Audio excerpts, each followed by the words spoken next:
Somewhere right now, someone is making a decision so catastrophically stupid it'll end up in a video exactly like this one. Statistically, that's just math. What follows are 10 certified grade A examples of humans who waged deeply personal wars against common sense and lost in the most permanent way possible. None of this is a tutorial. Learn from them how not to do, please. 1. The scorching, desolate expanse of a remote Nevada canyon highway is a place typically reserved for wandering coyotes and scenic road trips, but for a newly minted sports car owner named Kyle, it was the ultimate proving ground for an automotive theory so astronomically stupid it practically rewrites the laws of physics. Kyle was the proud, arrogant owner of a tremendously overpowered rear-wheel drive European sports coupe, a machine engineered by armies of highly paid scientists to firmly grip the asphalt at terrifying velocities. However, Kyle possessed a fundamentally broken understanding of aerodynamics and mechanical grip, genuinely believing that the entire global tire industry was running a massive scam. In his incredibly smooth-brained reality, the friction created by rubber meeting the road wasn't a vital safety component, keeping his 2-ton vehicle from achieving low Earth orbit. He viewed it as a parasitic, hostile force maliciously stealing his top speed. His brilliantly catastrophic solution to this imaginary problem was to eliminate the friction entirely. On a blistering Tuesday afternoon, Kyle didn't just drive out to a massive, perfectly straight canyon road. He hauled his pristine vehicle out there on a trailer, treating this entirely like a professional land speed record attempt. Once parked on the deserted shoulder, he whipped out 2 industrial-sized gallon jugs of heavy-duty WD-40 and proceeded to aggressively, meticulously slather every single square inch of all 4 ultra-wide, low-profile sport tires. He basted the rubber, the sidewalls, and the rims, essentially marinating his tires until the vehicle was resting on 4 frictionless discs of pure synthetic chaos. The sheer comedy of this endeavor became apparent the moment he climbed into the driver's seat and stomped on the gas pedal.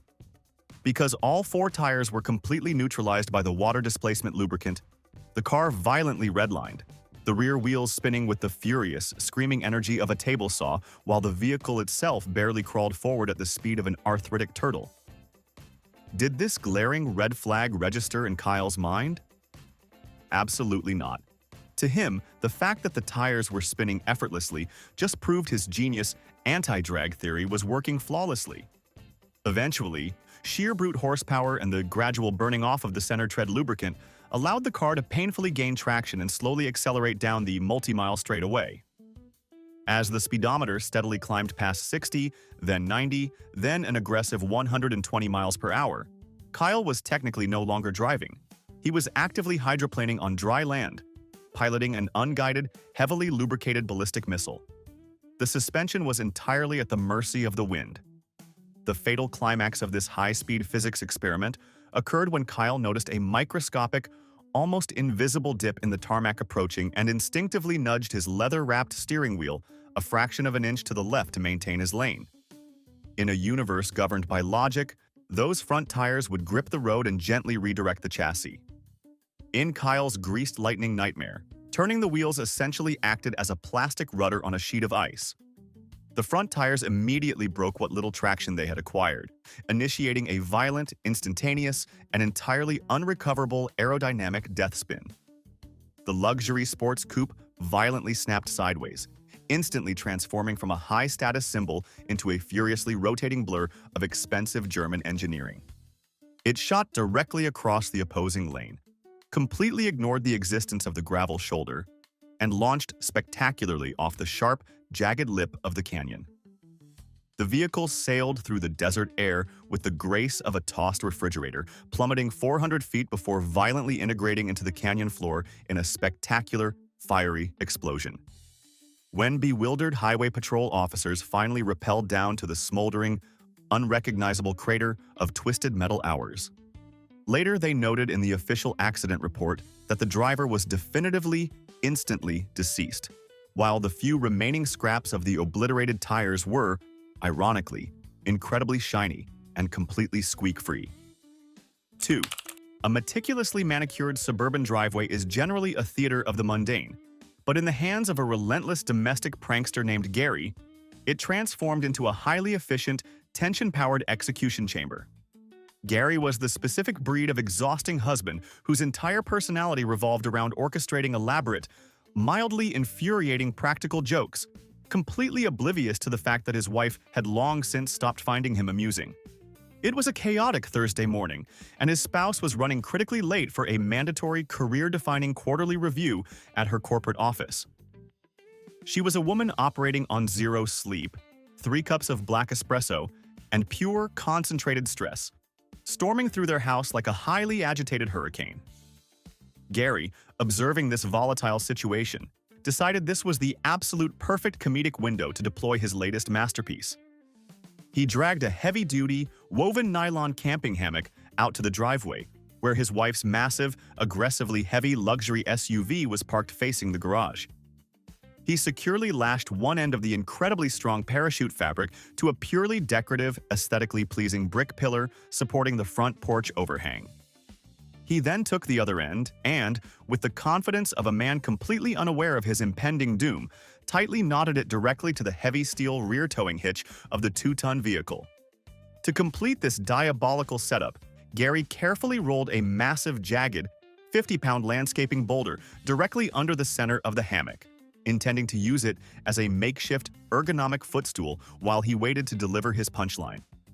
His grand, idiotic master plan was to lounge in the trap, feigning a peaceful morning nap, so that when his frantic wife inevitably threw the massive SUV into reverse to back out into the street, she would see him suspended in her rearview camera at the absolute last microsecond, slam on the brakes in a panic, and he would get a triumphant laugh.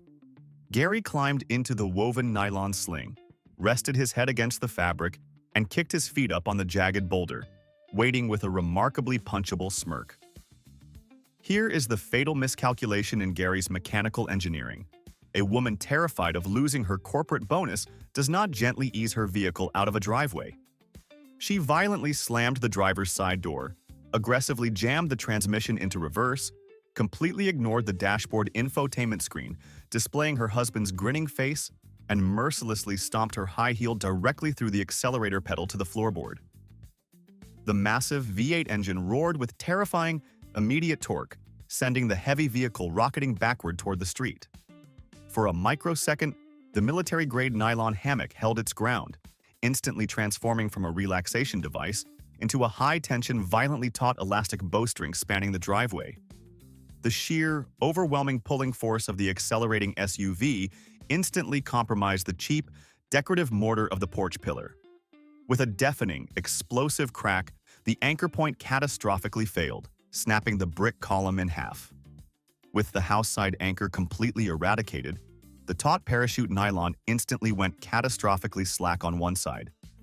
Gary, suspended 3 feet off the concrete in a fabric cradle that now only had one functional attachment point, the end being aggressively ripped toward the street by a retreating 2-ton SUV, experienced the single worst hammock failure in suburban history. The unsupported house side of the fabric violently collapsed beneath him, unceremoniously dumping him out of his smug little cocoon at an awkward, uncontrolled backward angle. He didn't gracefully roll onto the soft grass, or even manage to catch himself on the driveway. Gravity, operating with its usual spiteful precision, delivered the base of his unprotected skull directly onto the exact same jagged, 50-pound decorative landscaping rock he had so thoughtfully positioned there as a footstool just 10 minutes earlier.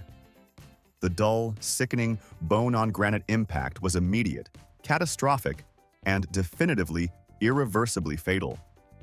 His wife, feeling the sudden, violent jerk of the tension and hearing a loud, dull thud, furiously assumed she had aggressively backed over their metal municipal recycling bin, again, and simply sped off toward the interstate, completely unaware that her husband's final attempt at physical comedy had just permanently removed him from the gene pool. 3. Deep within the freezing, unforgiving, snow-choked wilderness of the northern mountains stood a rustic, aggressively off-the-grid, survivalist cabin that functionally operated as a spectacularly unregulated, oversized explosive device waiting for a catalyst. The architect of this impending geographical re-landscaping was a fiercely stubborn doomsday prepper named Elias, a man who operated under the deeply flawed delusion that federal safety regulations were merely suggestions written by cowards. Elias was heavily and financially invested in the incredibly unforgiving hobby of manufacturing his own custom rifle ammunition, a pastime that strictly demands the handling of volatile chemicals with the utmost respect.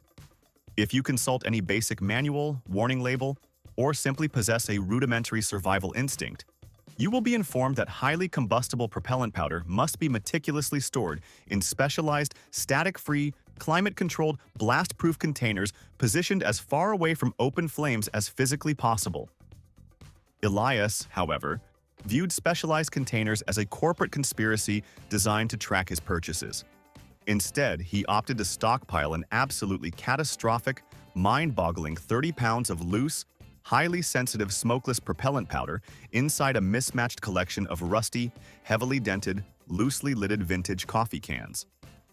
And because Elias was a man who believed in efficiency, he decided the absolute best, most ergonomically pleasing location to store enough explosive material to successfully level a small shopping mall was on a flimsy, unvarnished wooden shelf nailed exactly 2 feet directly above his massive, cast-iron, indoor wood-burning heating stove.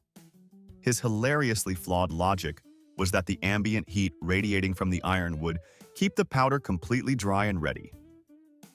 Adding a spectacular layer of cinematic dread to this already terrifying architecture was the fact that the vertical galvanized metal exhaust pipe routing the intense smoke and fire out of the stove had recently developed a massive, jagged, highly visible structural crack right at eye level.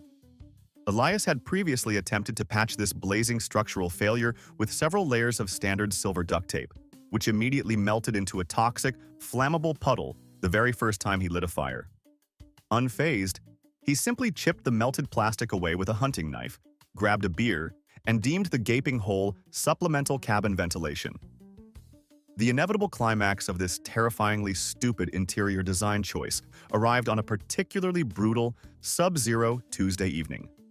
Shivering in his thermal underwear, Elias decided he needed to rapidly elevate the ambient temperature of his living room, so he forcefully jammed the metal firebox absolutely to the brim with bone-dry, highly resinous, sap-soaked pine logs, practically begging the universe for a thermal runaway event. He generously doused the wood in charcoal lighter fluid, struck a heavy-duty match, and soon had a roaring, aggressive, localized inferno burning so incredibly hot that the thick exterior cast iron of the stove actually began to emit a dull, terrifying cherry-red incandescent glow. As Elias kicked back in his recliner, just 4 feet away to admire his handiwork, the extreme, concentrated heat inside the stove caused a massive trapped pocket of sap inside one of the pine logs to violently boil and explode like a microscopic fragmentation grenade. This tiny, internal detonation aggressively ejected a massive, superheated, glowing orange ember directly upwards, shooting it completely unobstructed through the gaping, unrepaired crack in the exhaust pipe like a tiny heat-seeking missile. Time seemed to agonizingly slow down as the searing hot coal floated gracefully upward on the intense thermal currents, navigating the 24-inch gap with terrifying, mathematically perfect precision, before landing softly, silently, and tragically right through a missing chunk of the plastic lid belonging to the centermost coffee can. There was perhaps a fraction of a microsecond where the comforting smell of dark roast clashed with the acrid smell of burning pine. And then, aggressive physics took the wheel. 30 pounds of tightly packed, highly volatile military-grade propellant instantaneously ignited within the confined, heavily insulated log cabin. The resulting catastrophic multi-directional shockwave didn't just kill Elias. It practically uninstalled his entire physical existence from the server. The blast instantly vaporized the recliner, the cast-iron stove, and the man himself, while simultaneously blowing the entire heavy timber roof of the cabin into millions of splintered toothpicks that rained down violently over a 3-acre radius of pristine snow. When confused county sheriffs eventually investigated the massive, smoking, charcoal-dusted crater in the wilderness the next morning, the only definitively identifiable item recovered from the epicenter of the blast was a remarkably unscathed, slightly scorched aluminum coffee scoop. 4. Let us take a journey to the majestic, rolling pastures of the English countryside, a serene place that usually produces nothing more dangerous than a mild allergy to pollen. But on one exceptionally dark Tuesday, it hosted the single worst prison break in agricultural history. Meet our protagonist, a fiercely dedicated but aggressively delusional animal rights crusader we will call Brenda. Brenda's entire understanding of wildlife biology was apparently sourced exclusively from animated fairy tales, where apex predators and their prey routinely hold hands and sing choreographed musical numbers. She possessed this wildly unearned confidence that all creatures, regardless of their genetic predisposition for extreme, unprovoked violence, secretly possessed the gentle, misunderstood soul of a golden retriever just desperately waiting for a hug. Her target for midnight liberation wasn't a sad, overworked donkey or a caged chicken. She specifically chose to emancipate a locally famous, multi-award-winning, purebred Charolais breeding bull. Now, for the uninitiated city dwellers out there, a Charolais bull is not a regular dairy cow. It is essentially a 2,000-pound, heavily armored, muscle-bound meat tank fueled entirely by an ocean of raging testosterone, a famously non-existent temper, and a biological imperative to aggressively dismantle anything that mildly inconveniences it. It doesn't grasp the philosophical concept of a peaceful jailbreak. It only understands territory, mating, and blunt force trauma. Armed with nothing but heavy-duty bolt cutters, a knitted beanie, and a spectacularly romanticized worldview, Brenda stealthily infiltrated the sprawling commercial farm under the cover of darkness. She crept past the oblivious farm dogs, navigated a maze of muddy tractor paths, and finally arrived at the heavily reinforced thick steel enclosure designed specifically to contain the equivalent of a bovine locomotive. The massive creature was resting peacefully, completely unbothered by its luxurious, all-expenses-paid lifestyle of eating premium grain. Brenda, completely ignoring the glaring red flag that the fence was built to withstand a vehicular collision, proudly snapped the heavy padlock. She swung the massive iron gate wide open and stepped directly into the pen, throwing her arms wide to enthusiastically usher her new, horned best friend out into the untamed wilderness of the adjacent turnip field. She was likely anticipating a moment of profound, interspecies connection, perhaps a grateful, cinematic nuzzle before it trotted off into the moonlight. Instead, the sudden metallic screech of the rusty gate hinges aggressively jolted the sleeping Leviathan awake. The bewildered bull scrambled to its massive hooves, its tiny, rage-filled eyes immediately locking onto the shadowy, uninvited bipedal figure standing directly inside its intensely guarded personal bubble. In the pitch-black enclosure, the bull did not see a compassionate savior offering the sweet nectar of freedom. It saw a mysterious, threatening blur that desperately needed to be aggressively relocated to the afterlife. With a terrifying, deep-chested snort that literally vibrated the mud beneath her boots, the one-ton wall of pure, unadulterated muscle lowered its massive, skull-crushing head and engaged its biological turbodrive. It covered the short distance between them with the terrifying, earth-shaking speed of a runaway freight train. Brenda didn't even have the luxury of a vocal realization before the creature made catastrophic, high-velocity contact, launching her through the crisp night air like a violently discarded ragdoll before aggressively stomping the remaining idealism out of her, ensuring the perceived threat was permanently and fatally neutralized. The absolute crowning irony of this spectacular Darwinian exit was discovered the following morning by the incredibly confused farmer. The heavy steel gate was wide open. Brenda had successfully achieved a permanent underground residency in the exact pasture she had so desperately wanted to liberate the animal into. And the massive, blood-splattered bull had simply turned around, walked casually back into its warm, hay-lined pen, and gone right back to sleep, proving once and for all that Mother Nature simply does not care about your political ideology. 5. The pursuit of ultimate immersion in video games has driven humanity to invent some incredible technology, from ultra-high-definition virtual reality headsets to haptic feedback vests. But for one fiercely competitive online gamer operating out of a cramped apartment in Seoul, commercially available hardware simply lacked the necessary life-threatening stakes. This wildly dedicated digital warrior, a man completely disconnected from the concept of basic electrical safety, decided that simply watching his health bar deplete on a glowing monitor was a massive insult to the true, visceral spirit of the massively multiplayer fantasy role-playing game he was violently addicted to. He theorized, in a stroke of absolute breathtaking lunacy, that the only way to truly elevate his gaming prowess was to introduce the very real, very terrifying threat of physical pain into his nightly dungeon raids. Bypassing any logical consumer electronics, he essentially transformed his dimly lit bedroom into a highly unregulated torture chamber disguised as a computer desk. His twisted masterpiece involved a cheap, unpadded, highly conductive metal folding chair, an industrial spool of exposed copper wiring, a bank of high-voltage capacitors salvaged from scrapped industrial microwave ovens, daisy-chained together into a crude but horrifyingly effective energy storage unit capable of delivering thousands of volts in a single discharge. Utilizing a janky open-source script he likely found on a questionable deep web forum, he meticulously hardwired this terrifying, Frankenstein-esque electrical grid directly into his computer's motherboard. He aggressively programmed the rigged software to intercept any digital damage his in-game avatar received, and instantaneously translate it into a corresponding literal surge of raw, analog voltage routed directly through the metal seat of his chair. It was an engineering marvel of pure, unadulterated stupidity, essentially voluntarily strapping himself into an amateur electric chair for the sake of an arbitrary digital leaderboard. The fatal climax of this spectacularly ill-conceived quest for realism occurred during a grueling, multi-hour, high-stakes raid against the game's newest, most notoriously unforgiving digital boss, an ancient, pixelated deity known for unleashing devastating magical attacks. As the raid stretched into its third exhausted hour, our protagonist was heavily sweating, a critical, biological oversight that dramatically lowered his body's natural electrical resistance, essentially turning his skin into a highly efficient superconductor.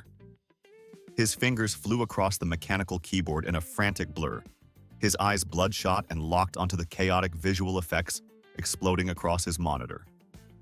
Deep into the final, desperate phase of the boss fight, his digital avatar failed to dodge out of a brightly glowing red damage zone. The colossal digital dragon reared back and unleashed its ultimate, unblockable signature move, a massive, cascading wave of chain lightning. The custom software flawlessly executed its terrifying, automated prime directive. It instantly recognized the catastrophic, in-game critical hit, rapidly calculated the maximum possible damage output, and signaled the capacitor bank to aggressively dump its entire, unrestricted electrical payload in one simultaneous, catastrophic discharge.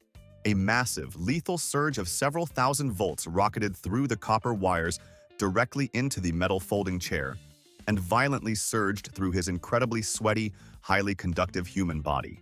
He was instantaneously subjected to a very real, very literal fatal electrocution, his physical heart immediately seizing as his nervous system was catastrophically overwhelmed by the massive electrical discharge. He slumped violently forward onto his keyboard, definitively terminating his earthly subscription. The beautifully morbid punchline to this technological tragedy? Because his lifeless forehead forcefully pressed down on the auto-attack macro key, his digitally surviving avatar continued to aggressively swing its sword, eventually landing the final, decisive blow on the boss while his physical corpse sat smoking in the dark, successfully securing the absolute #1 global ranking while simultaneously earning a highly embarrassing footnote in the local coroner's office. 6. The murky, humid swamplands of the Deep South have historically birthed some incredibly questionable decision-making, usually fueled by a potent cocktail of cheap domestic beer, profound boredom, and the relentless, toxic masculine urge to prove one's physical invulnerability to an audience of equally intoxicated peers. Allow me to introduce you to the unquestionable king of this specific demographic, a fiercely confident Louisiana native whose profound lack of critical thinking skills was only matched by his bizarre, unwavering faith in targeted social media advertisements. This modern-day tactical genius had recently fallen victim to a highly aggressive, deeply deceptive late-night algorithmic ad campaign selling a piece of gear that promised to transform any civilian into an indestructible, urban warfare operative. He had proudly spent $14.99 on a heavily marketed, supposedly military-grade, 100% guaranteed stab-proof, slash-resistant tactical survival jacket. Now, any rational human being who understands the basic economics of manufacturing, or simply possesses a functioning prefrontal cortex, would immediately recognize that genuine, life-saving Kevlar body armor cannot be mass-produced, shipped from an overseas warehouse, and sold for the price of a mediocre fast food combo meal. But our protagonist was not burdened by the restrictive chains of logic. When the crumpled plastic shipping bag finally arrived at his trailer, he didn't see a flimsy, counterfeit polyester windbreaker loosely interwoven with cheap plastic fishing line. He genuinely believed he was holding an impenetrable, magical force field woven from the fabric of the gods. The universe, naturally, immediately arranged for a catastrophic, highly public product demonstration.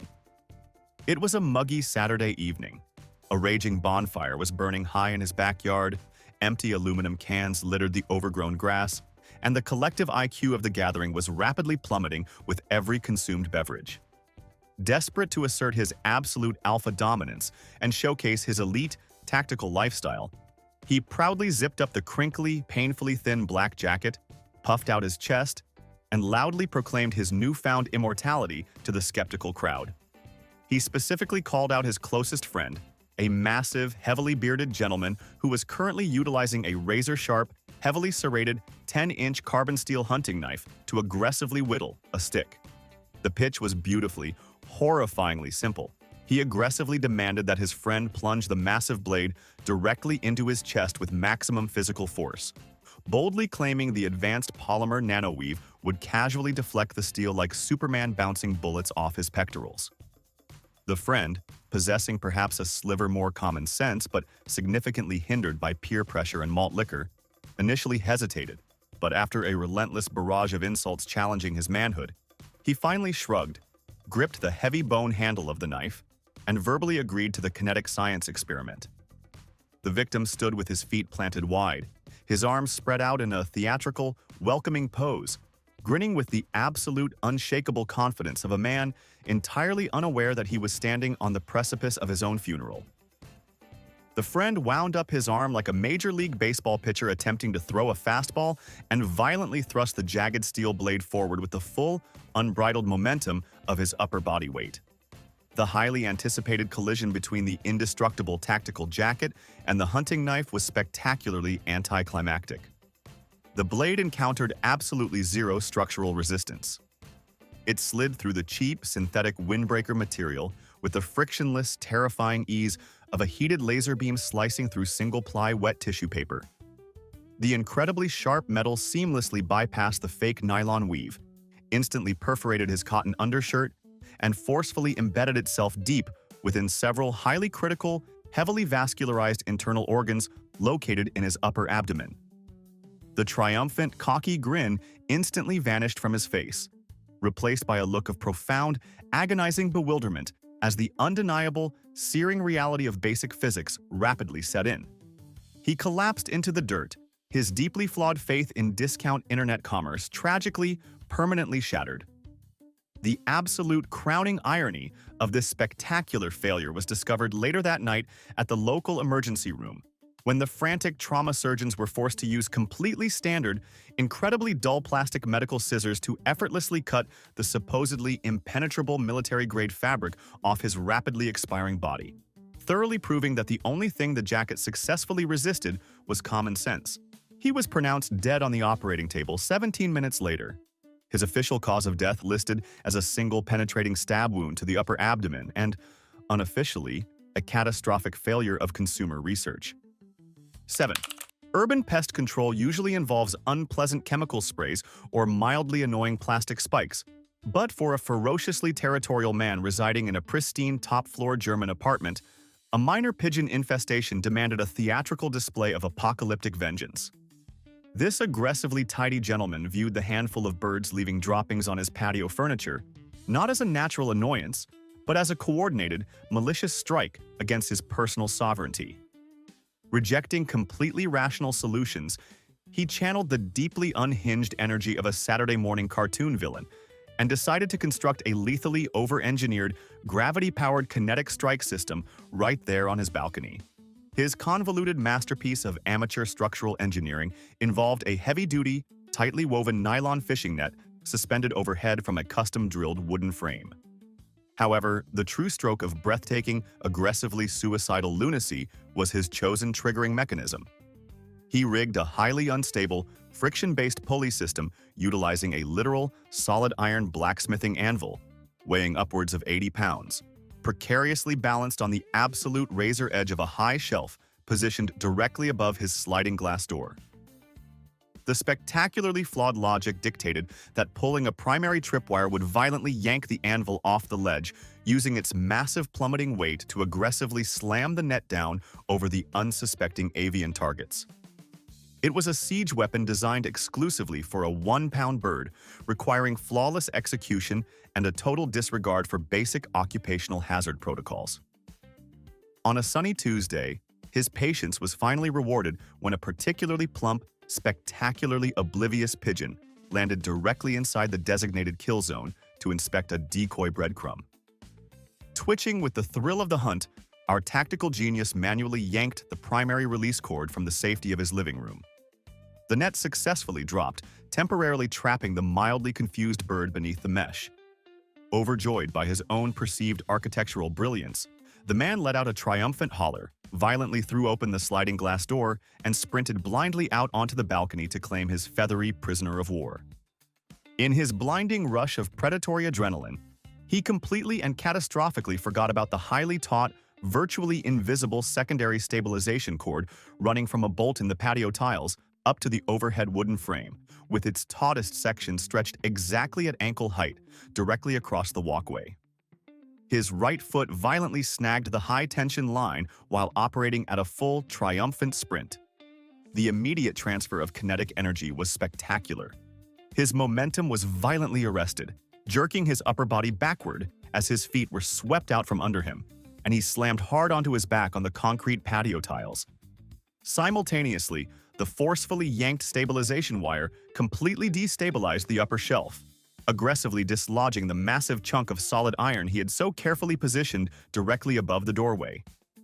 Operating with their usual lack of comedic mercy, the laws of physics immediately took over.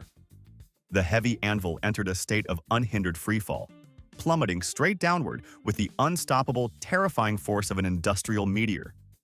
It made direct, catastrophic, and instantly fatal contact with the center of his upturned face as he lay helplessly splayed on the tiles, permanently decommissioning him with his own hilariously misguided medieval weaponry.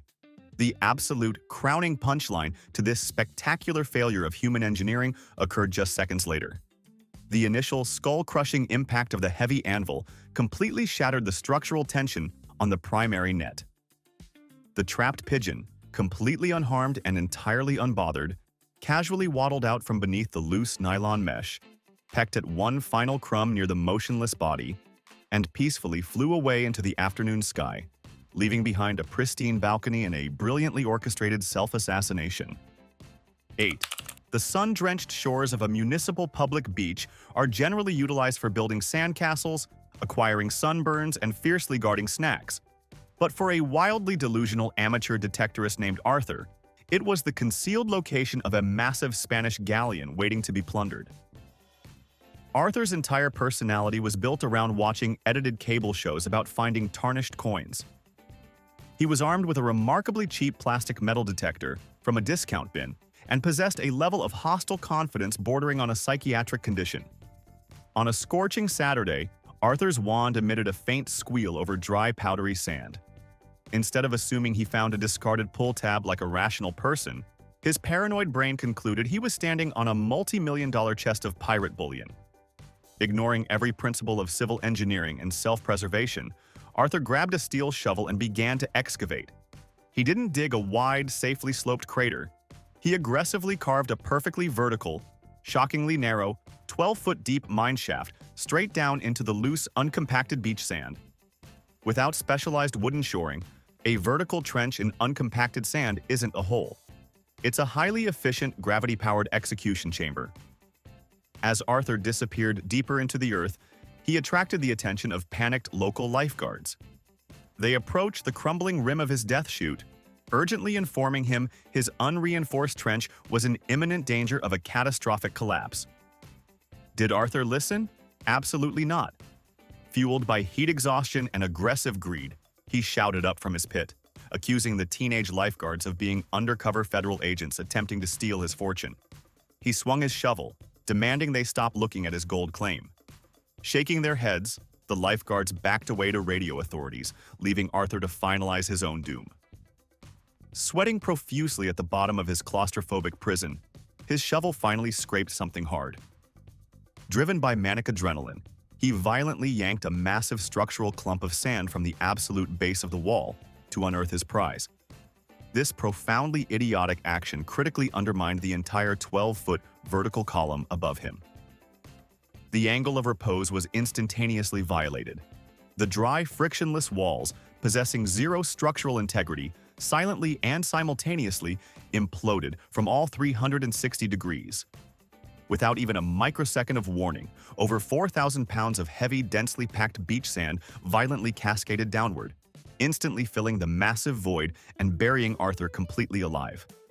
The sheer weight of 2 tons of crushed earth instantly compressed his chest cavity, making it biologically impossible for his lungs to expand even a millimeter, ensuring a terrifyingly rapid suffocation.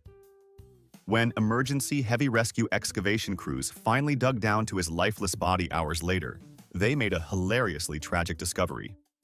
Arthur's stiff fingers were rigidly locked around his glorious, priceless treasure, a highly oxidized, completely worthless, sand-filled diet soda can. 9. In the chaotic morning rush, people improvise creative life hacks, but for a fiercely impatient woman attempting a desperate DIY salon treatment, a quest for efficiency devolved into a fatal mechanized strangulation. This visionary was running aggressively late, stepping out of her shower with a massive mane of soaking wet hair, only to discover her blow-dryer had catastrophically short-circuited. She required high-velocity airflow immediately. Frantically scanning her cluttered apartment for any appliance capable of generating wind, her gaze locked onto her full-sized, industrial-strength canister vacuum cleaner, a beastly, oversized, commercial-grade unit she had impulsively purchased from a restaurant liquidation sale. This was not a cute little domestic dustbuster. It was a 60-pound chrome-plated monstrosity originally designed to inhale industrial kitchen debris, powered by a screaming 12-amp motor, and fitted with a massive, aggressively high-torque rotating brush head engineered to strip grime off concrete warehouse floors. Now, it is a universally acknowledged truth that any motorized rotating brush is the undisputed mortal enemy of anything long and loosely attached. These machines are engineered with violently spinning, bristled axles designed to mercilessly grip and tightly spool up any fibrous material with the unstoppable force of a miniature lathe. They do not gently style hair. Their existence is predicated on aggressively seizing and winding. But our protagonist bypassed this fundamental logic entirely. She hypothesized the spinning brush head would act as an automated detangling roller, while the powerful exhaust port would provide a salon-quality drying breeze. It was a hypothesis so spectacularly flawed, it practically demands a rewrite of human evolution. Determined to execute this brilliant vision, she sat cross-legged on her bathroom floor, wedged tightly between the toilet and the heavy porcelain bathtub in a space barely wider than her shoulders. She powered on the industrial unit, cranked the dial to its maximum setting, and the machine roared to life with a deafening, mechanical scream that rattled the bathroom mirror. With the brush head furiously spinning at over 3,000 revolutions per minute, she gathered the soaking wet ends of her waist-length hair and confidently fed them directly into the intake. The catastrophic chain of events was instantaneous and merciless. The commercial-grade motorized brush bar seized the wet strands like an industrial winch, violently spooling her hair around its thick steel axle with terrifying mechanical efficiency. Before her brain could even process the first savage tug, the machine had already wound 2 feet of hair into a diamond-tight knot fused directly around the spinning metal core. The brutal, relentless torque of the 12-amp motor effortlessly yanked her head violently downward, aggressively slamming her throat directly onto the hard chrome intake housing. She instinctively reached for the power cord, but her arms were pinned against her ribcage by the narrow bathroom walls, and the electrical outlet was behind the toilet, completely out of reach. She kicked and thrashed, but the 60-pound machine didn't budge an inch on the tile floor, anchored by its own massive weight. The motor continued its programmed cycle with ruthless, mechanical indifference, pulling her hair tighter and tighter with each rotation, compressing her windpipe against the chrome casing with the slow, unstoppable force of a hydraulic press. The incredible, Escalating tension completely sealed her airway, strangling her with her own hair, while she lay trapped and immobilized in a bathroom barely large enough to contain her own body. She was permanently logged out of existence by her own domestic cleaning supplies.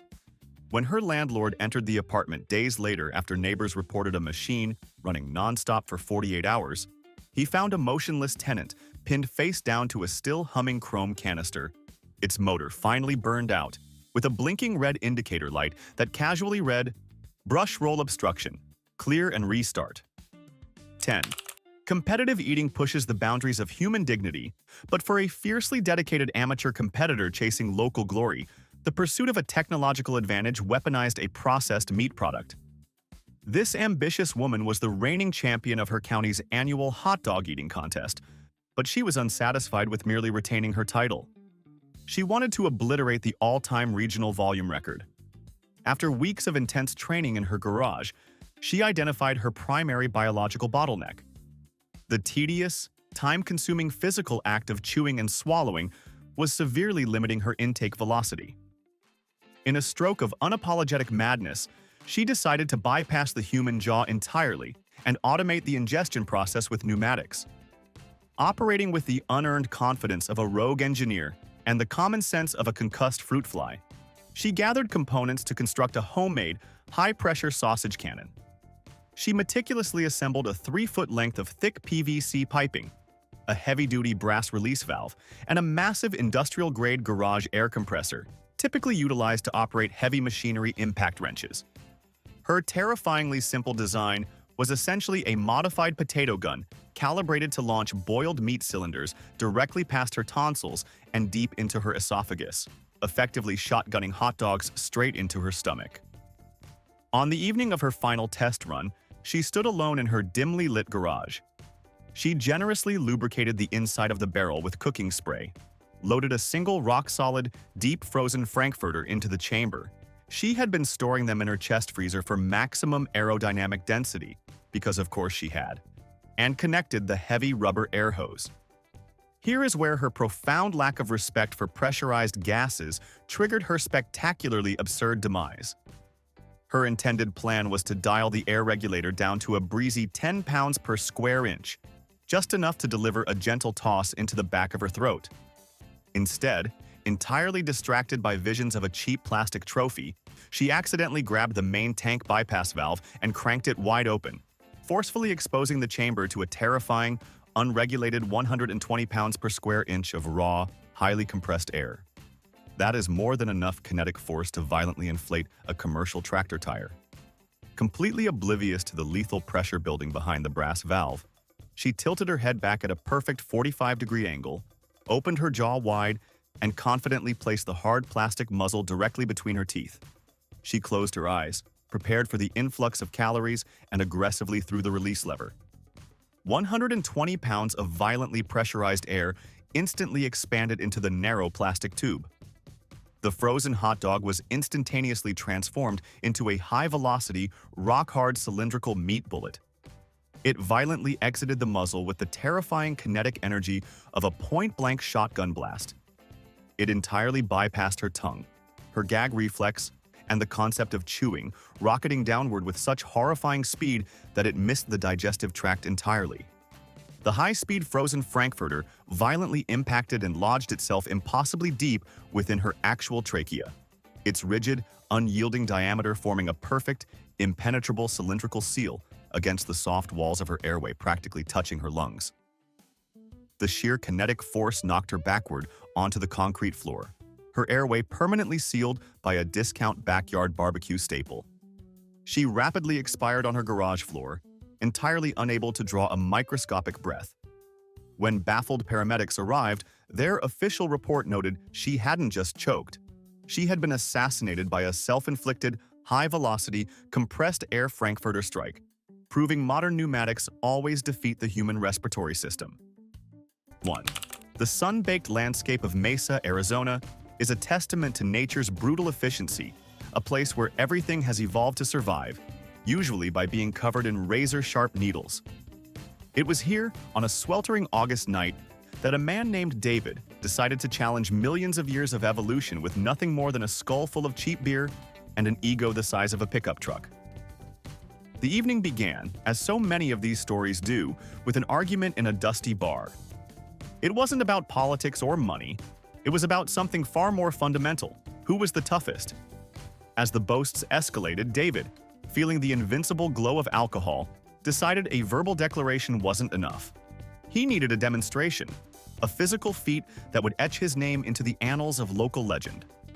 His eyes scanned the moonlit desert outside and locked onto a target: a colossal saguaro cactus standing about 20 feet tall, a silent, spiny sentinel of the desert. For those unfamiliar, a saguaro cactus is not a soft, cuddly plant. It is a vertical fortress of botanical pain, covered in thousands of needle-like spines, each one capable of piercing skin and muscle with terrifying ease. It's nature's way of screaming, "Do not touch." David, however, interpreted this as a personal challenge. Ignoring the slurred protests of his friends, he announced his intention. He was going to headbutt it. He saw it as the ultimate test of man versus nature. His friends, witnessing the birth of a truly monumental bad idea, tried to intervene, but reasoning with David at this point was like trying to explain quantum physics to a goldfish. He was on a collision course with destiny, or in this case, a large, stationary succulent. He took a running start of about 30 yards, building up what he surely thought was an impressive amount of momentum. In his mind, he was a charging bull, an unstoppable force of nature. The cactus, for its part, just stood there, having successfully defended itself against far smarter predators for over a century. The moment of impact wasn't the heroic crash David had envisioned. It was a sickening, wet, and multi-pointed thud. The laws of physics, unmoved by his bravado, delivered their verdict. David's forward momentum drove his head and upper body directly into the cactus's trunk, and hundreds of those unforgiving spines embedded themselves deep into his face, neck, and chest. He was, in effect, instantly pinned to the cactus, a human dart in nature's dartboard. The shock and the sheer, overwhelming pain were instantaneous. His friends, who had been laughing moments before, stared in horror as their buddy hung from the plant, his triumphant war cry replaced by a gurgling shriek. By the time paramedics arrived, David had died from a combination of massive trauma and cardiogenic shock. In the aftermath, the story became even more absurd. Officials from the Arizona Commission on Agriculture and Horticulture were called in, not just for David, but for the cactus. The saguaro is a protected species, and an investigation concluded that, aside from a few bent spines and some residual human stupidity, the cactus was completely unharmed.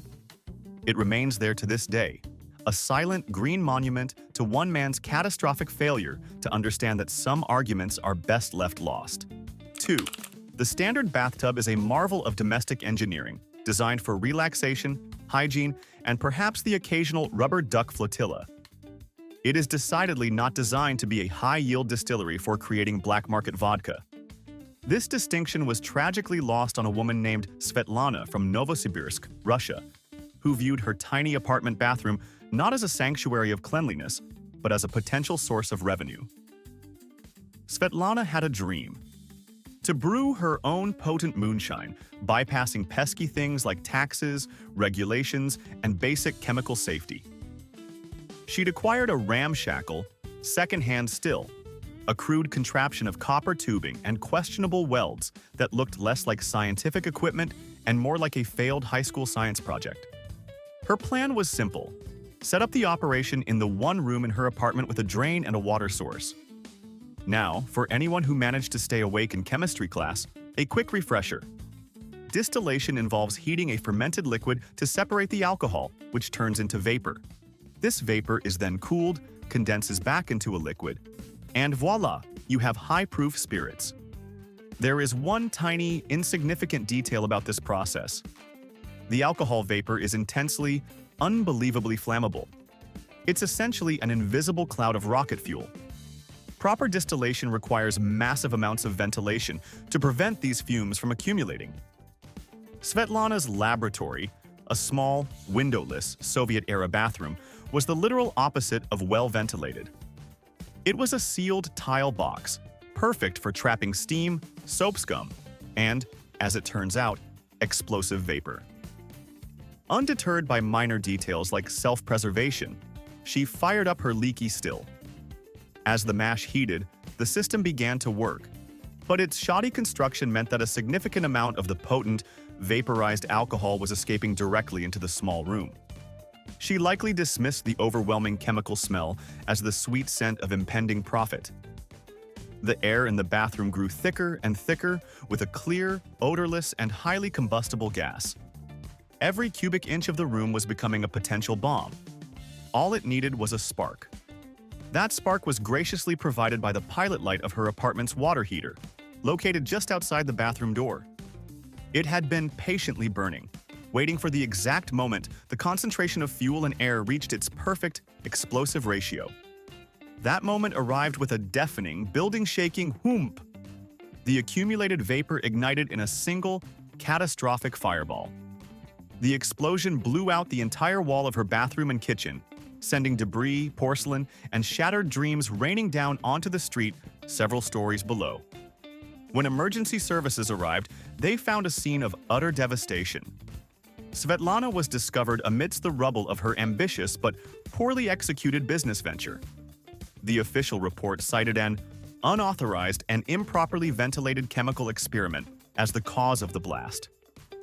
Svetlana had successfully turned her bathtub into a distillery, but the first and only batch she ever produced had a kick so powerful it brought the house down. Literally. 3. Let us introduce you to Kyle from Lubbock, Texas, a man who subscribed to a very particular brand of a can-do attitude, one where can-do meant modifying things for purposes their designers never, ever intended. Kyle was a grilling enthusiast and a proud truck owner, and in his mind, these two passions were not mutually exclusive. He had stumbled upon the concept of engine block cooking, a niche culinary art form that involves using the heat from a running car engine to cook food. For most, this is a quirky novelty, something you try with a hot dog while parked. For Kyle, it was a practical solution to eating on the go. He believed his V8 engine wasn't just a power source, it was a mobile convection oven, and he was its head chef. His dish of choice? A thick-cut Texas ribeye.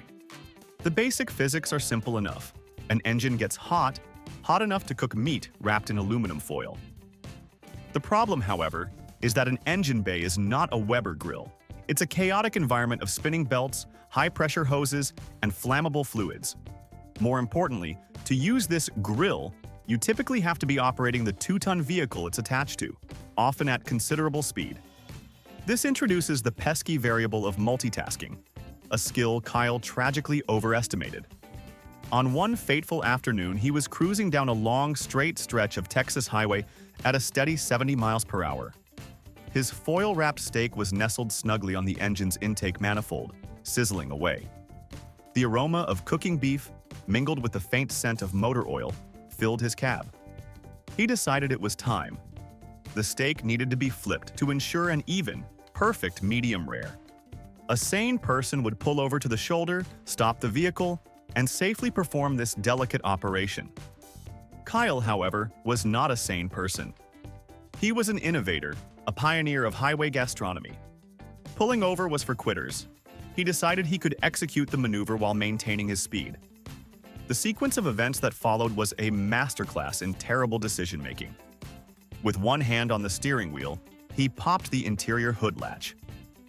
He then grabbed a pair of long-handled tongs with his other hand, leaned out the window, and attempted to unlatch the hood from the outside while the truck was still hurtling forward. For a few precarious seconds, he was driving blind, his body contorted, his focus entirely on the culinary task at hand. His prize, the perfectly seasoned steak, was his only priority. In that critical moment of distraction, as he fumbled with the hot metal and sizzling beef, the truck began to drift ever so slightly to the left. It was a small deviation, one he would have easily corrected had his eyes been on the road instead of his lunch. But they weren't. The truck's front left tire kissed the rumble strip, but before Kyle could react, it caught the edge of the concrete median. The resulting impact was instantaneous and catastrophic. Highway patrol officers arriving at the scene were greeted by a surreal tableau of destruction. Amidst the twisted metal of the wreck, they found the source of the driver's fatal distraction. There, lying on the asphalt, was a beautifully cooked, perfectly seasoned ribeye steak, tragically orphaned.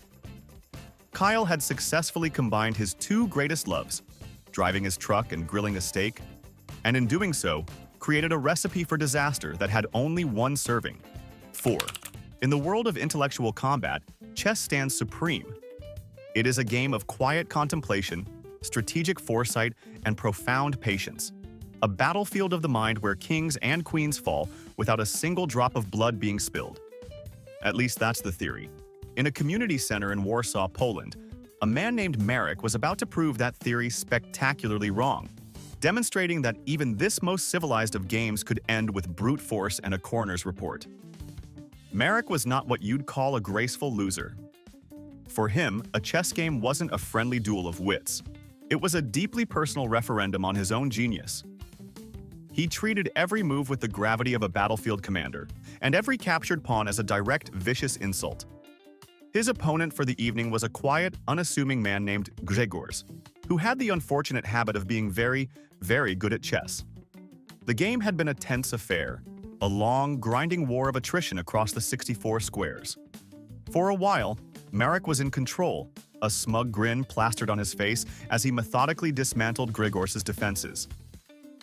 But then the tide turned. Grzegorz, with the quiet focus of a master, sacrificed a bishop in a move that seemed insane, but was in fact the beginning of a breathtakingly brilliant trap.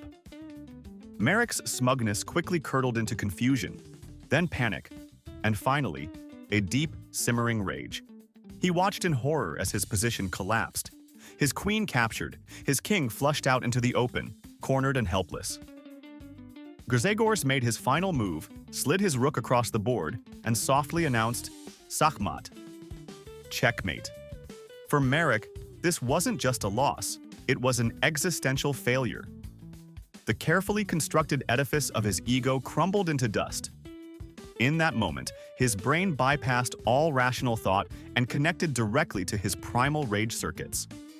He let out a roar that startled the other players in the room, shot up from his chair, and in a feat of adrenaline-fueled fury, he grabbed the edges of the heavy, solid oak chess table and flipped it. The table, a piece of furniture that had witnessed decades of silent, thoughtful games, went airborne, landing with a crushing thud directly on Grzegorz' foot. The pain was sharp and immediate. Grzegorz, yelping in agony and acting on pure, unthinking reflex, did the only thing that made sense. He shoved the source of his pain away from him with all his might.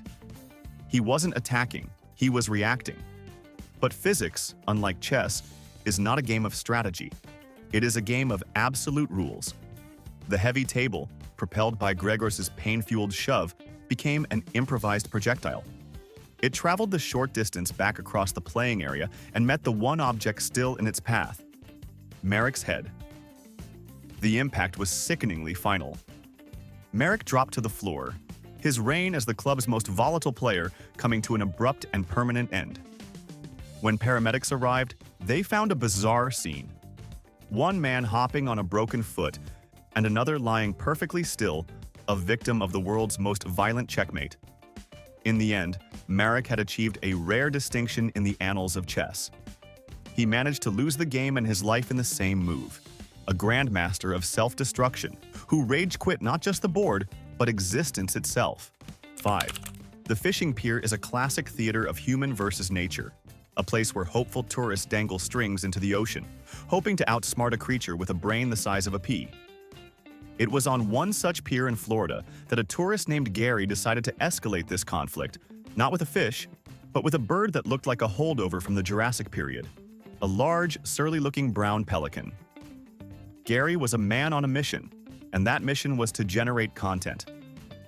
He wasn't there to enjoy the salty air or the thrill of the catch. He was there to capture a viral video, a few seconds of internet fame to show his friends back home. His chosen co-star was a magnificent multi-pound pelican, perched regally on a wooden piling. The bird had just successfully dive-bombed a school of mullet and was now contentedly letting its lunch slide down its gullet. To a normal person, this was a moment of natural beauty. To Gary, it was a content opportunity begging to be exploited. His brilliant idea? He was going to poke the wild, powerful bird with the tip of his 10-foot fishing rod to get a funny reaction. Now, a brief lesson in pelican biology that Gary tragically skipped. Pelicans are not feathered jesters waiting for their big break on TikTok. They are wild animals. And when startled or threatened, particularly during takeoff, they have a highly effective defense mechanism. They lighten their load.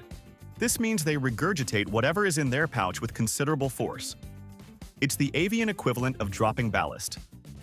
Armed with his flimsy rod and a profound lack of respect for wildlife, Gary put his plan into motion, while his friend dutifully filmed. "Check this out," Gary narrated, inching closer. He extended the rod and gave the pelican a gentle poke. The bird shifted, ruffled its feathers, and gave him a look of pure, unadulterated disdain. Gary chuckled, emboldened. He's a feisty one. He poked it again, this time with more force.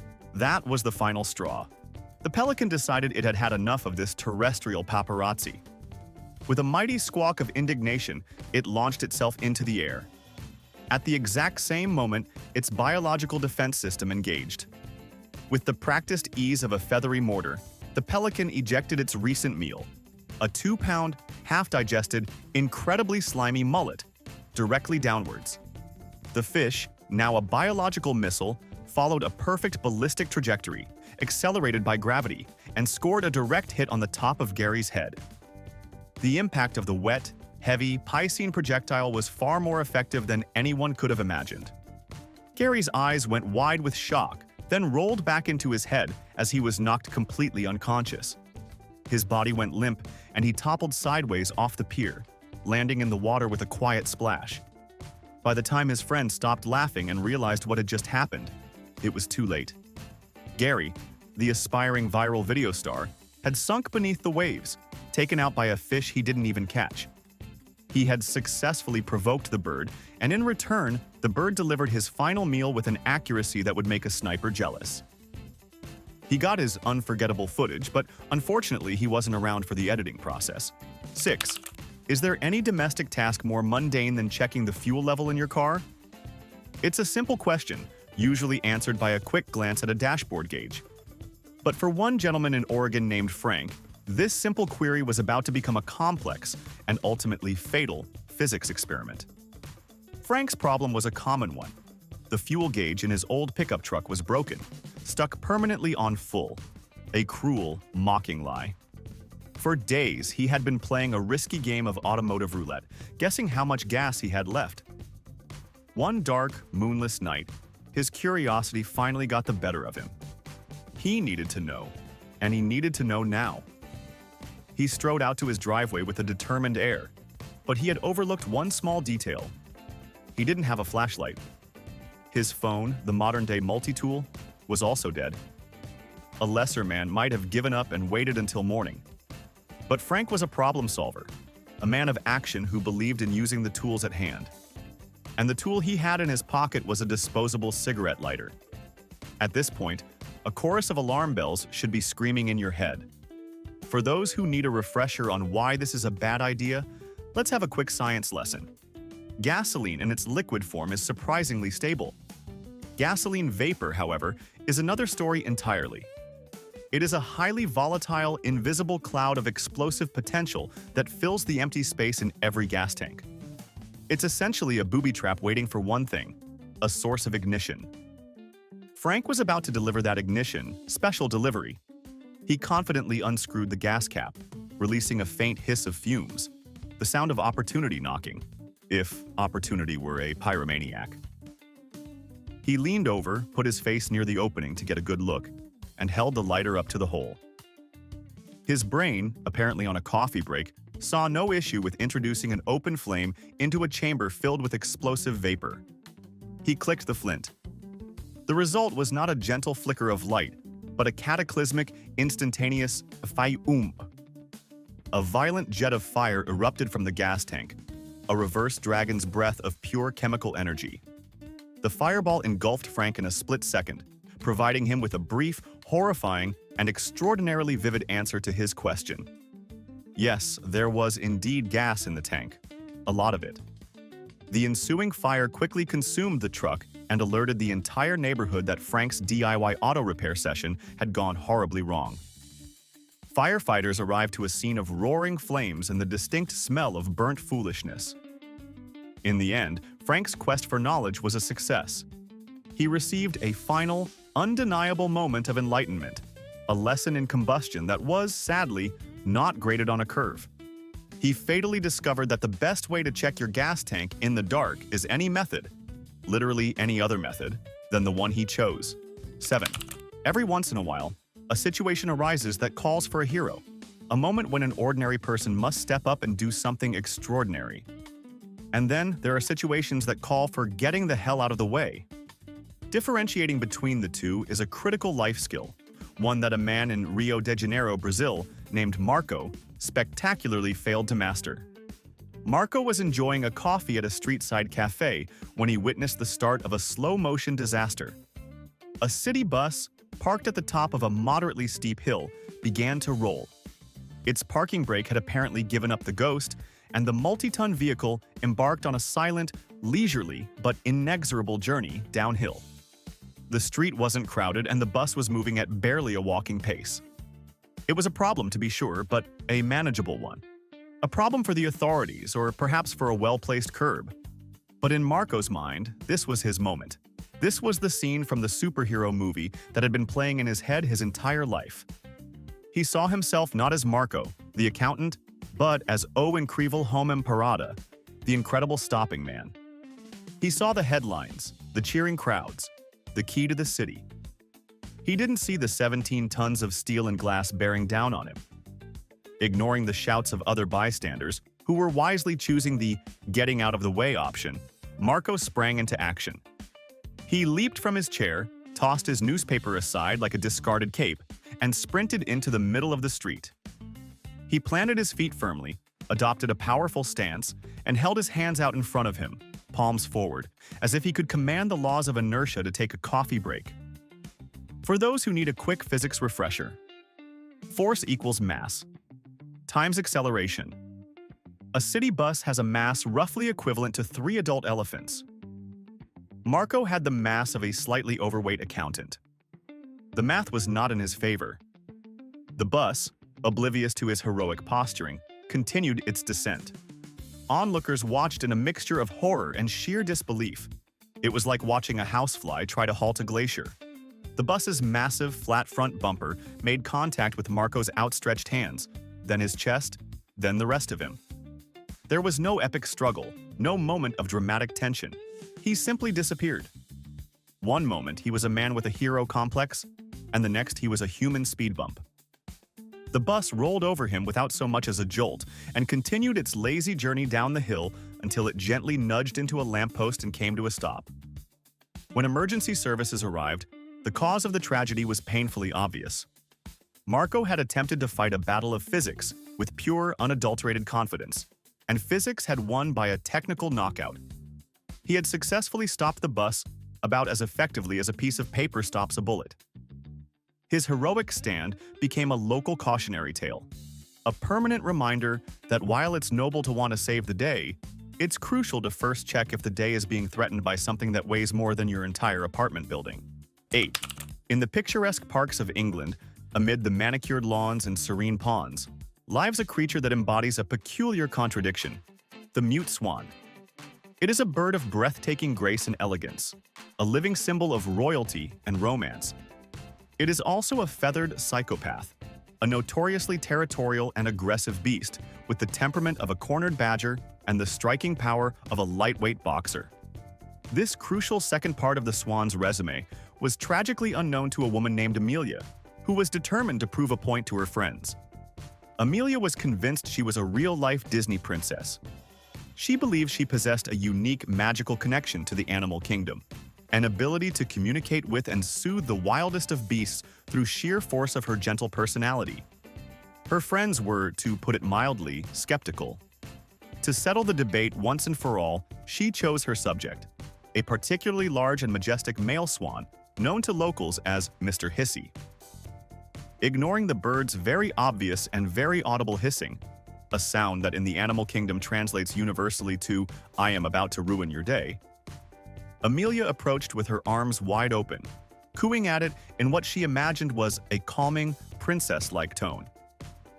Mr. Hissy, who had never seen a Disney movie and was not impressed by her performance, interpreted this as a direct invasion of his territory by a large, loud predator. As Amelia leaned in for the hug that would validate her entire worldview, the swan responded, not with a gentle nuzzle, but with a sudden, explosive fury. It rose to its full height, flapped its enormous, powerful wings, which have a span of over 7 feet, and delivered a series of rapid, sledgehammer-like blows to Amelia's chest and head. The force was staggering. Amelia, caught completely off guard, was knocked off her feet and stumbled backward directly into the cold, murky water of the pond. The assault, however, was far from over. A swan's job is to defend its territory until the threat is neutralized. As Amelia flailed in the water, shocked and disoriented, Mr. Hissy continued the attack. He swam over to her, hissing and beating his wings, pecking at her head and shoulders, preventing her from regaining her footing or swimming to the edge. Her friends, frozen in horror on the bank, watched as their friend's Disney fantasy turned into a brutal nature documentary. By the time anyone could intervene, it was too late. Amelia had drowned, held underwater by a furious feathered demon who was simply doing what swans do best, protecting their space with extreme prejudice. Amelia had set out to prove she was a princess who could talk to animals. In the end, she became a grim lesson in zoology, a testament to the fact that wild animals don't follow a script, and that some fairy tales have incredibly dark and surprisingly violent endings. 9. The Suburban Garage. It is the sacred workshop of the weekend warrior, a kingdom of power tools, half-finished projects, and the intoxicating smell of sawdust and gasoline. It was in one such garage in Akron, Ohio, that a man named Jerry decided to perform a bit of amateur automotive surgery that would land him squarely in the Darwin Awards Hall of Fame. Jerry's old pickup truck had a leaky gas tank. It was a minor drip, but it was annoying, and Jerry was a man who believed in the power of a DIY fix. Why pay a certified mechanic hundreds of dollars when you had a perfectly good arc welder and an unshakable sense of self-confidence? He correctly identified the location of the small hole in the steel tank. His solution was also, in theory, correct. Weld a small patch of metal over it. The one variable in this equation that Jerry fatally underestimated was the concept of fumes.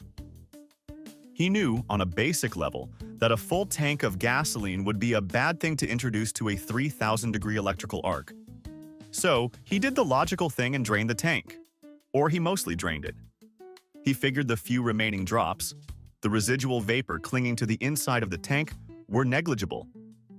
He treated the concept of gasoline fumes with the same casual disregard one might have for a "may contain nuts" warning on a candy bar. In the world of combustible materials, mostly empty is a terrifyingly deceptive phrase. A mostly empty gas tank is, in fact, far more dangerous than a full one, as it contains the perfect, pre-mixed ratio of fuel vapor and oxygen, the two key ingredients for a spectacular explosion. It is not a container. It is a bomb. Unaware that he was about to perform an act of unscheduled high-speed aviation, Jerry donned his welding mask, fired up the welder, and lowered the buzzing electrode to the tank. The instant the electrical arc made contact with the metal, it ignited the highly explosive vapor inside. The result was not a small fire or a pop. It was a deafening concussive detonation. The gas tank exploded with the force of a small bomb, turning Jerry's garage into a war zone. But the explosion did more than just destroy the truck. It turned Jerry into a projectile. The blast launched him vertically, like a human cannonball. He shot through the wooden rafters and shingles of his garage roof, traveled in a beautiful, terrifying arc over the fence that separated his property from his neighbors, and finally landed with a bone-shattering thud in the middle of his neighbor's prize-winning petunia bed. The neighbors, who had been enjoying a quiet afternoon barbecue, were suddenly witnesses to a man literally falling from the sky into their backyard. By the time paramedics arrived, there was nothing they could do. Jerry had made a fatal miscalculation, learning the hardest way possible that the difference between empty and mostly empty is about 75 feet of unplanned air travel. He had successfully fixed the leak in his gas tank, but created a much larger, Jerry-sized hole in his garage roof. 10. For some people, a hobby is a relaxing pastime, like knitting or stamp collecting. For others, it's a deep dive into history. And for a man named Stefan in Bavaria, Germany, that hobby was collecting military memorabilia, specifically from World War II. Stefan loved the authenticity, the weight of history in his hands. Unfortunately, he was about to experience that history a little too authentically. His latest prize, acquired at a flea market, was a German rifle grenade from the 1940s, a Gewehr-Sprenggranate.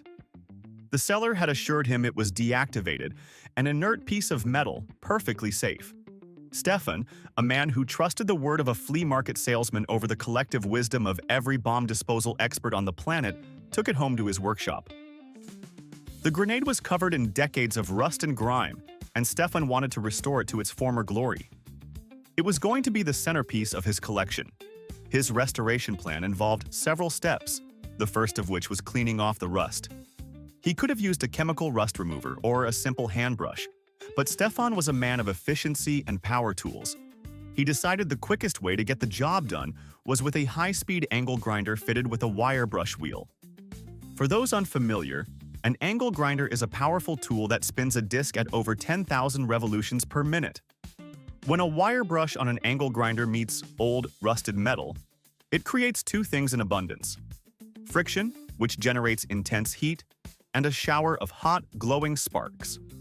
Now, let's consider the object being cleaned.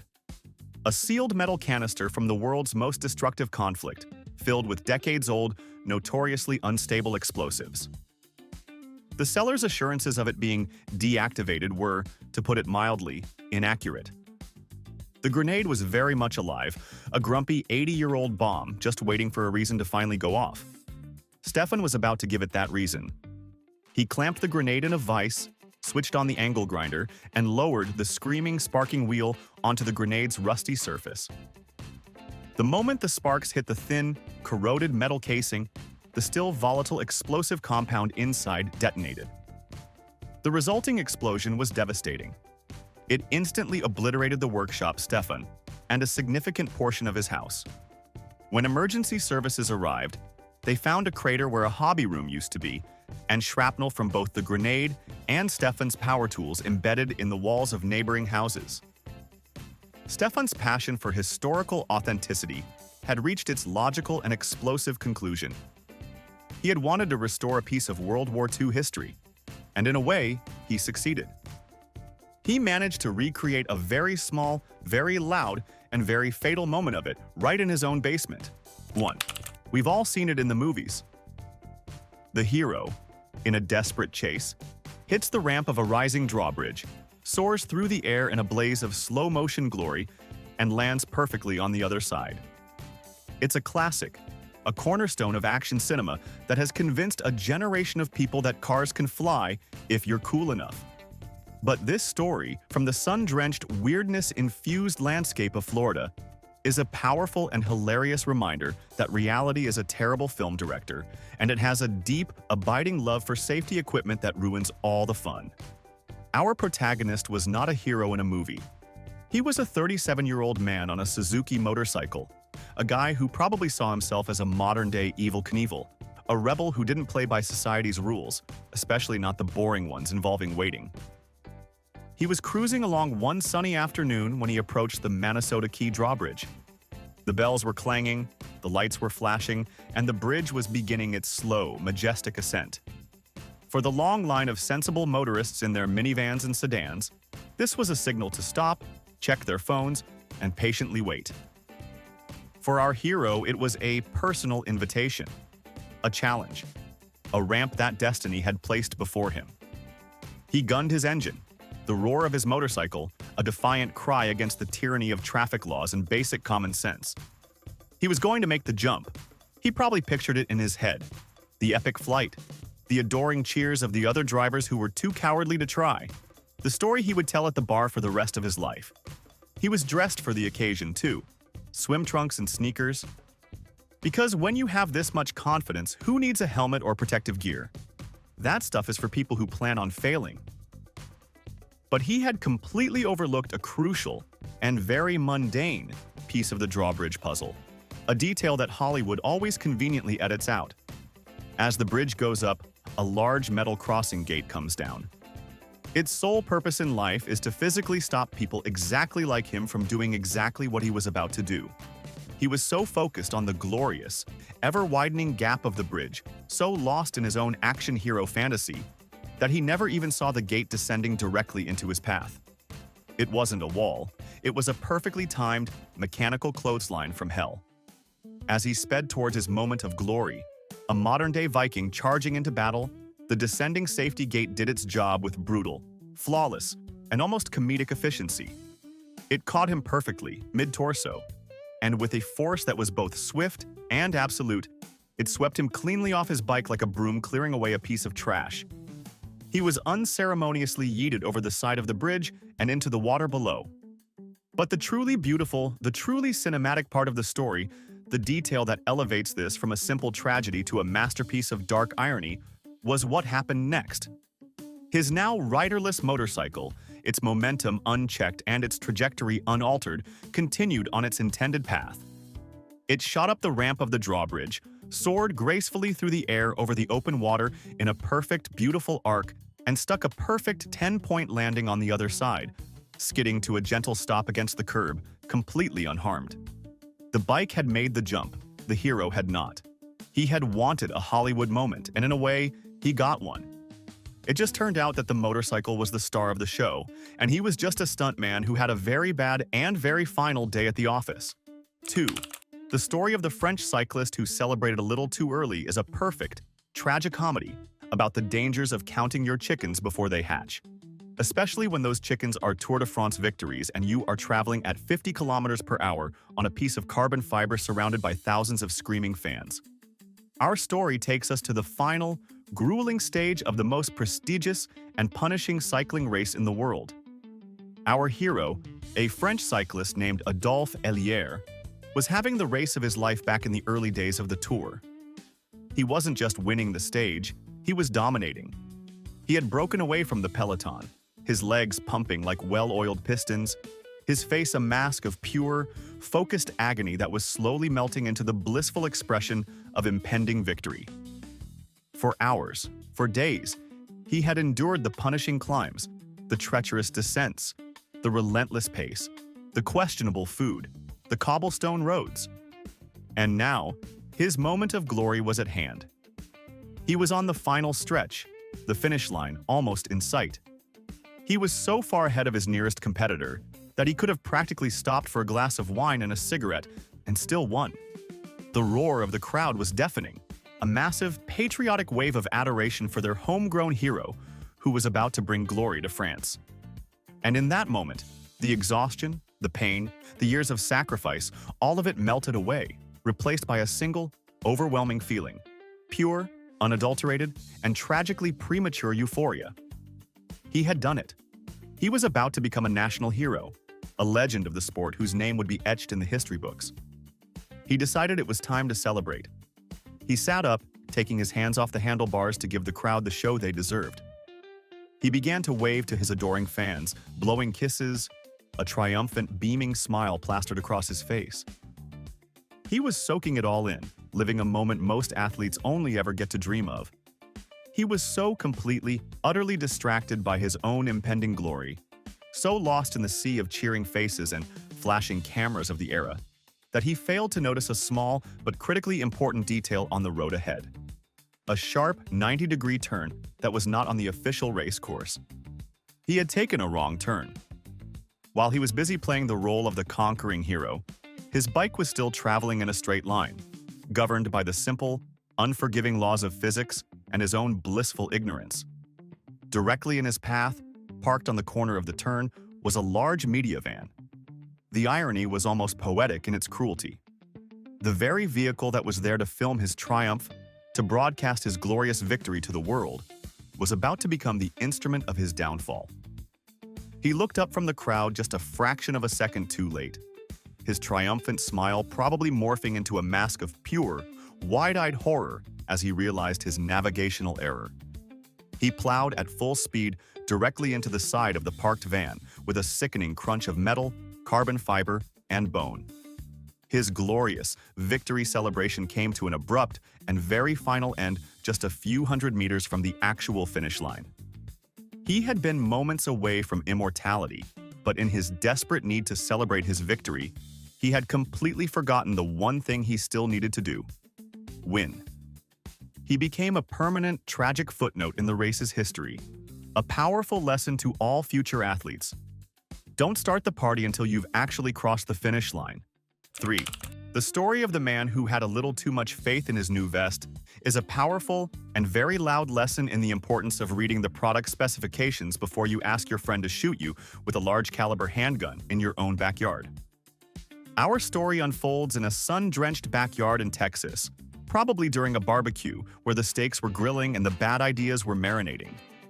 Our protagonist, a man who believed firmly in the principle of go big or go home, had just made a new purchase that he was incredibly excited about. It was a vest, not just any vest. This was a bulletproof vest, a piece of tactical gear he had probably bought at a gun show or from a sketchy online surplus store with a no refunds policy. He was immensely proud of it. He saw it not just as a piece of safety equipment, but as a symbol of his own invincibility, a modern-day suit of armor that made him untouchable. And, like any proud new owner of a superhero suit, he needed to prove its power. He wasn't content to just wear it. He needed to test it, in the most dramatic and frankly, idiotic way possible. He gathered his friends, who were probably just trying to enjoy some potato salad and avoid a serious conversation, and made a grand announcement that would change the entire mood of the party. He put on the vest, puffed out his chest with the confidence of a man who knows he's about to become a local legend, and then handed his best friend a large, very powerful, high-caliber pistol, a .44 Magnum to be precise, a handgun famous for its starring roles in Clint Eastwood movies and its ability to stop a charging bear, or in this case, a friendship. "Shoot me," he said, a look of unshakable confidence on his face. His friend, understandably, hesitated. This seemed like a profoundly, spectacularly bad idea. "Are you insane?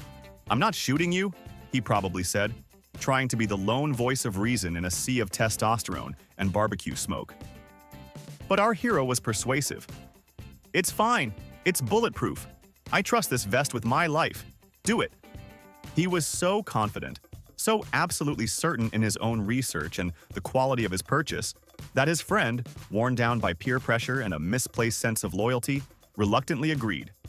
He stood a few feet away, aimed the massive handgun at his friend's chest, and with a hand that was probably trembling, he obliged. The sound of the gunshot was deafening, a cannon blast that momentarily silenced the cicadas and the country music playing on the radio. But the vest, it turned out, was not in fact rated for that kind of firepower. There is a world of difference between a Level 2A vest designed to stop a 9mm round from a distance, and a vest that can handle a point-blank shot from one of the most powerful handguns in the world. The bullet tore through the bulletproof Kevlar as if it were a wet paper towel. And as it happens, the man wearing it wasn't rated for that kind of firepower either. He collapsed to the ground, a look of profound and very final surprise on his face. His demonstration had been a success in a way. He had successfully proven that the vest was indeed not capable of stopping a .44 Magnum round. He just wasn't around to analyze the results of his very conclusive experiment. It's a grim reminder that trust is a beautiful thing, but it's always a good idea to verify the fine print, especially when the verification process involves being shot in the chest by your best friend. 4. The Beaver Dam and the Explosive Shortcut That Wasn't is a classic tale of man versus nature. A story where a man looked at a complex ecological problem and decided the only logical solution was a very, very big explosion. Our story unfolds on a sprawling farm in Idaho, where a hard-working farmer, a man of the earth, was facing a persistent, furry, and incredibly industrious menace. Beavers. A family of them, with an engineering prowess that would make the Army Corps of Engineers proud, had built a massive dam on a creek running through his property. The resulting pond, while probably lovely for the local duck population, was slowly but surely flooding his valuable pasture land, turning his prime grazing fields into a swamp. He had tried everything a rational man would do. He tried tearing parts of the dam out by hand, only to find it perfectly rebuilt the next morning, often with his own discarded tools cleverly woven into the structure. He was losing a war of attrition against a bunch of oversized rodents with an obsessive work ethic. Finally, he decided it was time to stop thinking like a farmer and start thinking like a Looney Tunes character. He got his hands on a few sticks of dynamite. His plan was elegant in its simplicity and terrifying in its complete lack of foresight. He would plant the dynamite in the heart of the beaver dam, light the fuse, and blow the entire structure, and hopefully the beaver's morale, back to the Stone Age. He waded out into the murky pond, the cold water swirling around his boots, and found the perfect spot, the dam's structural weak point. He jammed the dynamite deep into the intricate lattice of mud, sticks, and probably one of his missing wrenches, and set the fuse. He lit the match, the tiny flame sputtering in the damp rural air, and touched it to the fuse. The fuse caught, hissing and sparking like an angry snake. Now, the clock was ticking. The sane, logical, and decidedly dry escape route would have been to retreat back the way he came, through the pond to the safety of the shore he'd just left. But our hero was in a hurry. He was a man of efficiency. He saw a shortcut. He could just run across the top of the beaver dam itself to get to the other side of the creek. It was faster. It was more direct. It was, he thought, in his final moments of flawed reasoning, a brilliant idea. He began to scramble across the top of the dam, a precarious, uneven jumble of wet logs, sharp branches, and slippery mud. He was halfway across, the hissing of the fuse getting louder and more urgent behind him, when he stepped on a particularly slick, moss-covered log. His foot shot out from under him. He flailed his arms wildly, performing a brief, desperate ballet of gravitational failure, but it was useless. He tumbled off the top of the dam and landed with a splash in the shallow water, right next to the very structure he had just armed with high explosives. He lay there, dazed, tangled in the branches, and probably looking with wide, horrified eyes at the sputtering, rapidly shortening fuse just a few feet away. In that final moment, he must have realized the beautiful, tragic irony of his situation. He had tried to take a shortcut to safety, and had instead taken a shortcut to the front row seat of his own self-destruction. The resulting explosion was spectacular. It obliterated the beaver dam, sent a geyser of water, mud, and probably a few confused fish high into the air, and, of course, solved his beaver problem permanently. 5. The story of the pastor who decided to test his faith against a crocodile's appetite is a powerful sermon on the difference between faith and presumption, and a grim reminder that some miracles are best left in the book. Our story takes us to a small village in Africa on the banks of a wide, slow-moving river. The local pastor was a man of immense faith and even greater charisma. His sermons were fiery, passionate events that left his congregation spellbound. But recently, he felt that words were not enough. He needed to provide a demonstration, a tangible sign of the power he wielded. He decided to recreate one of Jesus' most famous miracles. He was going to walk on water. He announced to his flock that on the upcoming Sunday, he would walk across the local river, a feat that would prove his divine connection and silence all doubters forever. His congregation was a mix of awe and deep, deep concern, because this wasn't just any river. This river was famously and verifiably teeming with large, hungry Nile crocodiles. It was a place you didn't even dangle your feet in, let alone attempt a holy stroll across. His followers pleaded with him, begging him not to do it. But their fear only strengthened his resolve. He saw their doubt as the perfect backdrop for his miracle. The fated Sunday arrived. The entire village gathered at the river's edge. The pastor, dressed in his finest robes, had a look of serene, unshakable confidence on his face. He strode down to the water, raised his hands to the heavens, and with a booming voice, he began his final sermon. He waded into the murky brown water. He took a few steps, the water swirling around his ankles, then his knees. He was doing it. The congregation watched, holding their breath. But he wasn't walking on the water. He was walking in it. His plan, it turned out, was not to defy gravity, but to walk along a series of submerged sandbars that he believed stretched across the entire river. He had faith that God would guide his steps. What he didn't have was a good understanding of river hydrography or the hunting habits of apex predators. As he got further out, he stepped off the edge of a sandbar into deeper water. He stumbled, but regained his footing. And then it happened. The water beside him erupted. It wasn't a divine sign. It was a very large, very real crocodile which had probably been watching this strange, robed snack walk directly into its dining room. The pastor was dragged under with a speed and violence that left no room for miracles.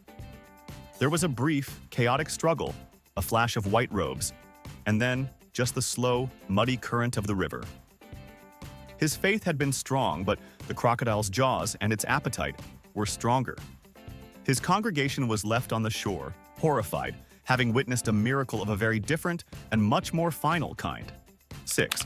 The live-eating streamer who choked on her own content is a dark and cautionary tale from the bizarre, often dangerous world of social media fame.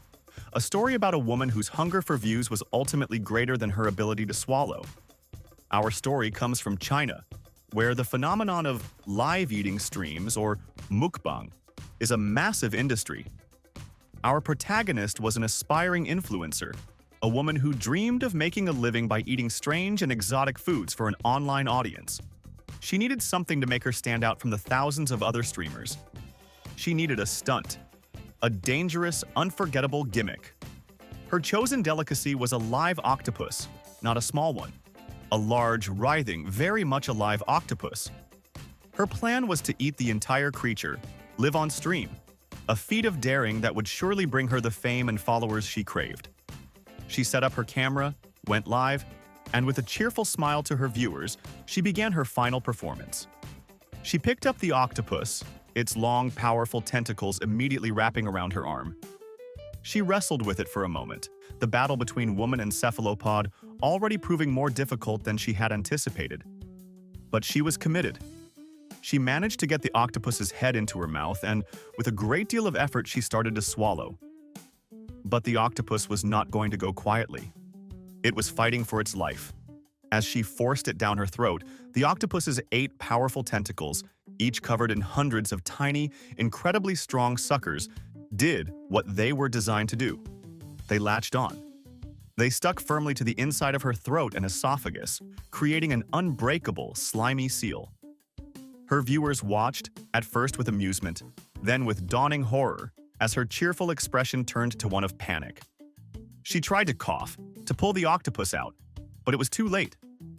It was stuck, its tentacles refusing to let go, completely blocking her airway. Her struggle was silent, a horrifying real-time tragedy playing out on a computer screen.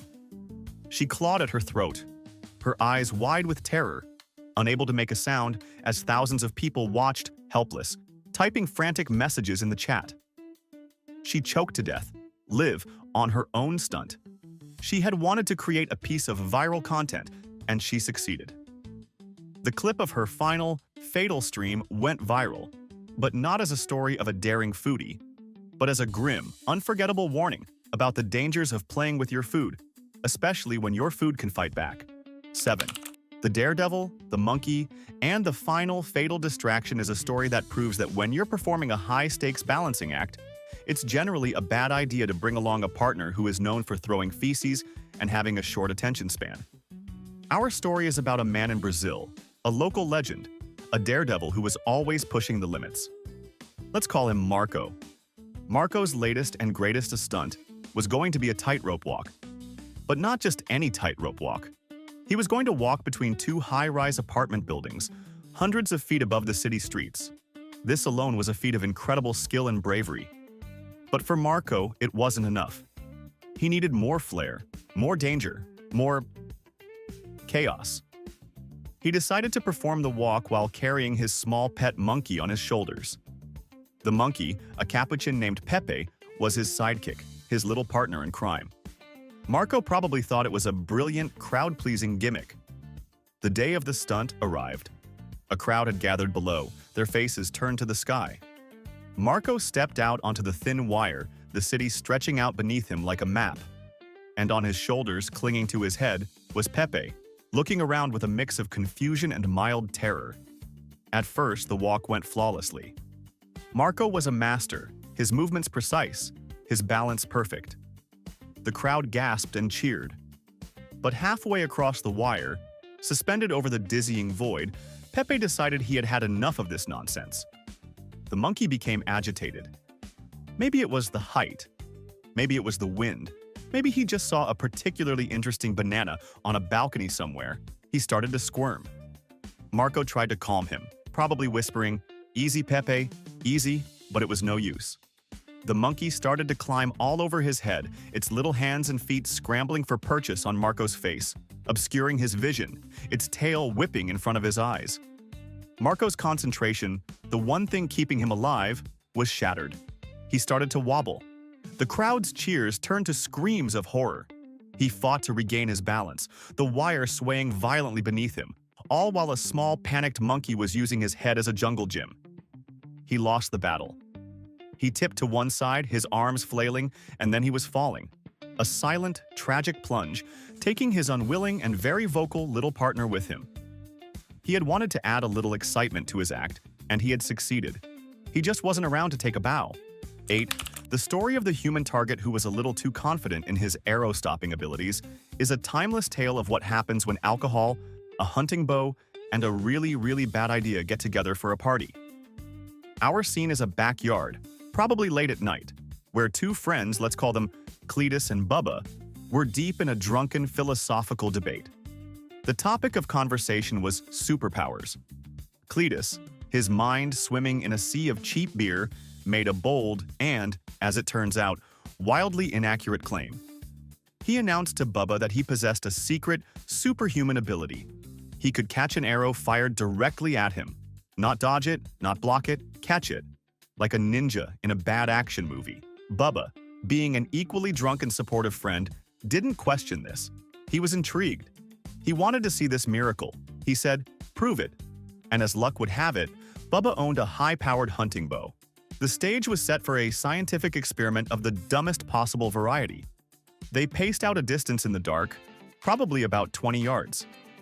Bubba nocked an arrow, its razor-sharp broadhead glinting in the moonlight. Cletus stood at the other end, his chest puffed out, a look of serene, drunken confidence on his face. He put his hands up, ready to snatch the incoming projectile from the air. He probably felt like a superhero, a man on the verge of proving the impossible. Bubba drew the bowstring back, aimed at the center of his friend's chest, and let the arrow fly. The bowstring twanged, and the arrow hissed through the night air, a silent, deadly messenger of truth. Cletus probably saw it coming, a dark streak in the night. He might have even started to move his hands. But the difference between a drunken man's reaction time and the speed of an arrow fired from a compound bow is, to put it mildly, significant. The arrow did not get caught. It did not get deflected.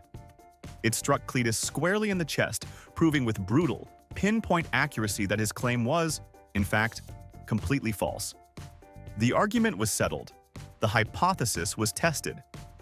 And Cletus, in his final, gasping moments, was left with the undeniable and very sharp evidence that he was not, and never had been, a ninja. It's a powerful lesson that some claims are best left untested, especially when your best friend has a hunting bow and is just drunk enough to help you prove yourself wrong. 9. The Great Escape that came up a little short is a classic prison break story that serves as a powerful and painful reminder of the importance of the old adage, measure twice, cut once. Our protagonist is a prisoner in a fourth-story cell, a man who dreamed of only one thing, freedom. He was not a man to wait out his sentence.